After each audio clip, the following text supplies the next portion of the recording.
नमस्कार, मैं श्यामगिरी। आप देख रहे हैं टीएफडी इंडिया न्यूज 24। टीएफडी इंडिया न्यूज 24 में आप सभी दर्शकों का स्वागत है। 8 जून को इंडिया गठबंधन की बैठक फिक्स हो गई है कि 8 जून को बैठक इंडिया गठबंधन की होगी सर्वसम्मति से। इसमें 15 पार्टियां, यूं तो 35 पार्टियां इसमें शामिल हो रही हैं, लेकिन 15 वह दल जो राज्यसभा, लोकसभा और विधानसभा के मेंबर हैं वह शामिल हुए, यानी कि मुख्य विपक्षी पार्टी वह शामिल है। अब 8 जून की इस बैठक को लेकर के यह कहा जा रहा है कि राहुल गांधी का प्लान इस बैठक को लेकर के पूरी तरह से तैयार हो गया है और राहुल गांधी को सर्वमान्य रूप से इंडिया गठबंधन का नेता मान लिया जाएगा। अब तो वह बैठक में पता चलेगा। अभी तो यह चर्चा चल रही है कि राहुल गांधी सर्वमान्य नेता होंगे, यानी कि किसी को कोई आपत्ति नहीं रहेगी। इस इंडिया गठबंधन की बैठक में एक अहम खास चीज यह है कि अरविंद केजरीवाल जो इंडिया गठबंधन से अलग हो गए थे, वह भी अब राहुल गांधी के शरण में आते हुए नजर आ रहे हैं। यानी कि उन्हें यह बात भली भांति समझ आ गई है कि अब अगर कांग्रेस के साथ नहीं गए तो फिर उनके पार्टी का अस्तित्व खत्म हो जाएगा। चूंकि पंजाब बचा हुआ है और पंजाब 5 साल के बाद सत्ता परिवर्तन हो जाता है, यानी कि कांग्रेस की सत्ता फिर आने वाली है पंजाब के अंदर। और वैसे भी अगर इतिहास न भी हो तो अरविंद केजरीवाल ने ऐसे काम नहीं किए हैं पंजाब में जिसकी वजह से उनकी सत्ता आ सके। और भारतीय जनता पार्टी का शिकंजा उस वक्त तक अरविंद केजरीवाल पर कैसा कसेगा, यह भी बहुत दूर की बात है, सोचने वाली बात है। लेकिन भारतीय जनता पार्टी मुख्य विपक्षी के तौर पर वहां आने के लिए कोशिश करेगी, क्योंकि भाजपा पूरी तरह से गायब है। ऐसे में मुख्य विपक्षी पार्टी के तौर पर आने के लिए जब कोशिश करेगी तो अरविंद केजरीवाल की छुट्टी हो जाएगी। दूसरा महत्वपूर्ण यह है कि राहुल गांधी कांग्रेस का वहां पर वजूद है, उसके कैडर है, वोटर्स हैं। अरविंद केजरीवाल के वोटर्स नहीं है, कांग्रेस के ही वोट बैंक पर उन्होंने कब्जा किया है। तो अब अरविंद केजरीवाल को डर लगने लगा क्योंकि खुला हमला होगा, तो वह राहुल के शरण में आते हुए नजर आ रहा है। यानी कि इंडिया गठबंधन की बैठक में अरविंद केजरीवाल भी शामिल हो सकते हैं। अब 6 जून से 8 जून यह हुआ है। अब दूसरे महत्वपूर्ण बिंदु यह कि ममता बनर्जी ने आज हल्ला बोल दिया बंगाल से और आज धरने प्रदर्शन पर बैठ गई। अब ममता बनर्जी आने वाले दिनों में सड़कों पर दिखेगी। ममता बनर्जी अपना आंदोलन तेज करना चाहती है भारतीय जनता पार्टी के खिलाफ, लेकिन समस्या यह है कि उन्हीं के लोग उनके साथ खड़ा होने से डर रहे हैं। एक और अहम खबर यह है कि जो चर्चा करना बहुत जरूरी है कि ममता बनर्जी का जो यह लगातार चर्चा चल रहा है कि 60 विधायक जो बैठक में नहीं आए थे और 20 सांसद वह अब छोड़ने वाले हैं, तो कहीं यह मीडिया के तरफ से भारतीय जनता पार्टी हवा तो नहीं बनवा रही है, लेकिन बैठक में तो वह नहीं है। यानी कि कोशिश जारी है भारतीय जनता पार्टी का। और जब यह देख ली कि ममता बनर्जी के लोगों को इतने भारी मात्रा में अगर हम भाजपा में शामिल करते हैं तो फिर भारतीय जनता पार्टी के ऊपर बहुत सारे सवाल उठ खड़े होंगे और यह मामला सुप्रीम कोर्ट तक पहुंच सकता है, जो मुश्किलों में डाल सकता है। ऐसे में भारतीय जनता पार्टी ने बयान देना बेहतर समझा कि टीएमसी के किसी नेता को मैं भाजपा में शामिल नहीं करूंगा, लेकिन एकनाथ शिंदे जरूर पैदा कर दूंगा। यानी कि ममता बनर्जी को उद्धव ठाकरे बनाने की है। अब यह सब कुछ 8 जून पर टिका हुआ है।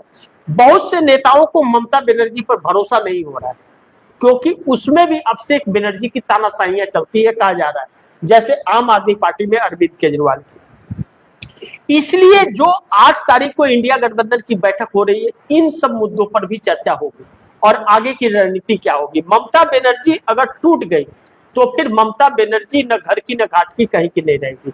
अब ममता बनर्जी अपनी पार्टी को बचाने के लिए कांग्रेस के सहारे की उन्हें जरूरत पड़ रही है।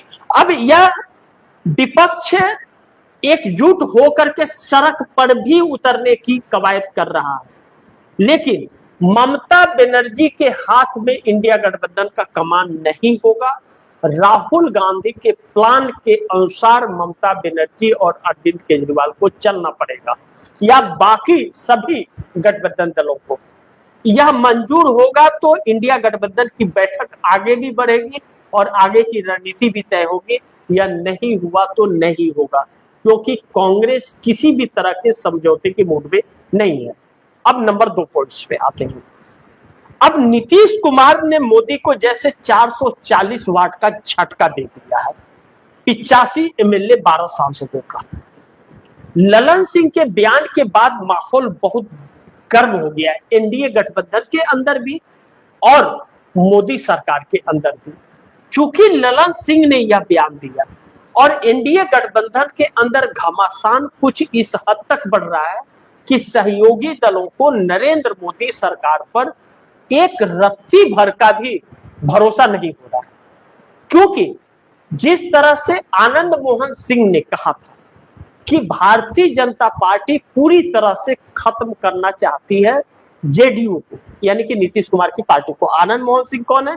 आनंद मोहन सिंह जेडीयू के वरिष्ठ नेता हैं, उनकी पत्नी जेडीयू की सांसद है, उनके बेटे जेडीयू के विधायक हैं, और आनंद मोहन सिंह भी कई बार के विधायक और सांसद रह चुके और वरिष्ठ नेताओं में एक माने जाते हैं। ऐसे में आनंद मोहन सिंह के साथ कई जेडीयू नेता खड़े हो गए थे, तब जाकर के नीतीश कुमार की नींद जगी, तब जाकर के यह ललन सिंह का बयान आया। क्यों? कि जेडीयू कई टुकड़ों में बट जाती, और यह सब एक षड्यंत्र के तहत हो रहा था। ऐसे में नीतीश कुमार के तरफ से ललन सिंह के बयान को नीतीश कुमार का, क्योंकि नीतीश कुमार ललन सिंह संजय झा के साथ बैठक में किए थे, उसके बाद यह ऐलान हुआ था, यह बयान आया था ललन सिंह का, जो मोदी सरकार के कैबिनेट मंत्री हैं मछली पालन का। तब उन्होंने कहा कि बीजेपी गलतफहमी में न रहे, हमारे समर्थन से बिहार और दिल्ली दोनों में सरकार चल रही है। यह कहना यानी कि हम समर्थन वापस भी ले सकते हैं, सरकार भी गिरा सकते हैं। अब बिहार में राजनीति गरमा गई, राबड़ी देवी आवास को खाली करा करते हैं। अब इसमें नीतीश कुमार की एंट्री हो गई है। जिस तरह से लालू प्रसाद यादव के पक्ष में ललन सिंह ने बयान दिया और कहा कि लालू प्रसाद यादव को जंगल राज जो कहते हैं, वह याद रखें, लालू प्रसाद यादव जंगल राज नहीं, लालू प्रसाद यादव बिहार के नेता प्रतीक हैं।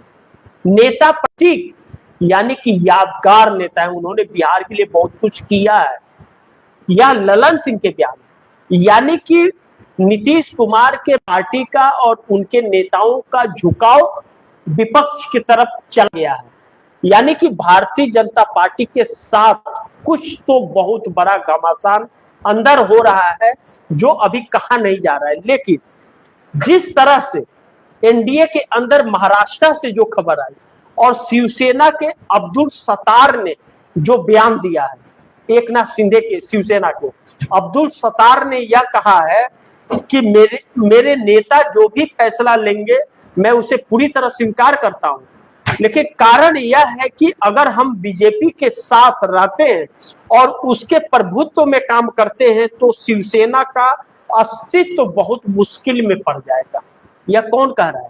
शिवसेना का वरिष्ठ नेता अब्दुल सत्तार कह रहे हैं। यानी कि महाराष्ट्र एनडीए में भी सब कुछ ठीक नहीं है, बात बहुत दूर तक गई है।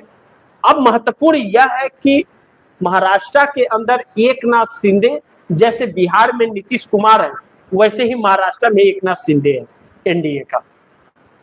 अब नीतीश कुमार के तरफ से जो ललन सिंह का बयान आया कि बीजेपी गलतफहमी में न रहे, बिहार में और केंद्र में दोनों में हमारे समर्थन से सरकार चल रही है, वैसे ही एकनाथ शिंदे कह रहे हैं कि महाराष्ट्र में और केंद्र में हमारे समर्थन से सरकार चल रही है।